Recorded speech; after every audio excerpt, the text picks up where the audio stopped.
Now, former senior advisor for the House Oversight Committee, Kurt Bardella. He's a columnist for USA Today and the LA Times. And Kurt, your response to this in terms of the big picture as well.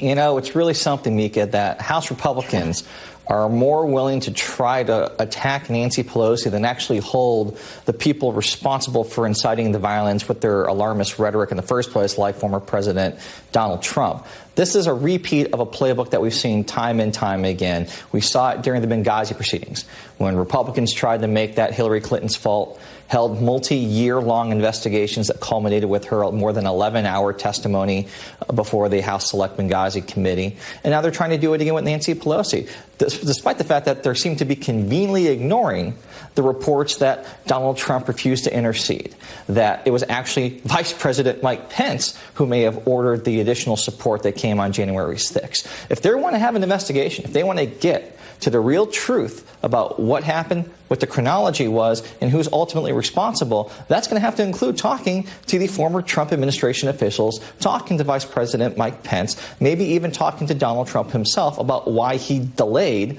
sending the resources needed as the violence and the escalating violence continued on that day. The idea that this is somehow Nancy Pelosi's fault is a Republican's clumsy attempt to try to whitewash what happened on January 6th. We're already seeing people like Senator Ron Johnson out there in Wisconsin saying he doesn't even believe that there was a violent insurrection on that day. We're seeing Republicans do what they always do, try to find another target. Usually it's a female in power, conveniently enough, and make it their fault. It's ridiculous, it's embarrassing, and we cannot allow the facts to be whitewashed this way with these conspiracy cloaks. It is embarrassing that they're trying to make this Nancy Pelosi's fault. Elise Jordan. Kurt, how do you politically see this playing out for Republicans if there is a commission and there's a huge fact-finding mission? There are interviews. We start to really piece together what happened on January 6th. We piece together who from the White House had any hand in the Stop the Steal rally that led immediately prior to the violent insurrection. How can they politically weather the facts coming out?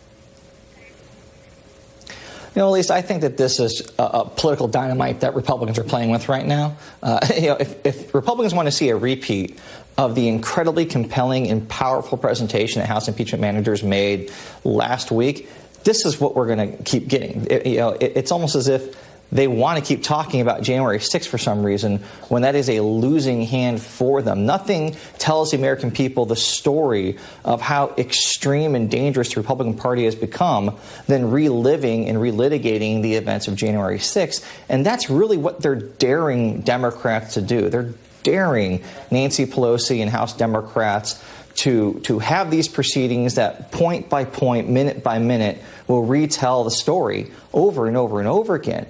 And for people like Congressman Sean Patrick Maloney, the new head of the DCCC, this is going to provide him with so much ammunition to target at House Republicans in the midterms.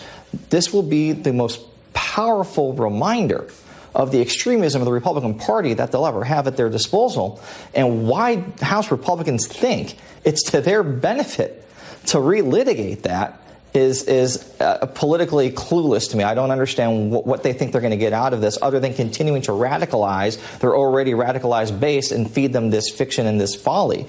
But it's not going to end well for them if they keep going down this road, because we know that the facts, as presented by House impeachment managers, tell the whole story. The pictures, the images, the videos, the testimony, it's already there.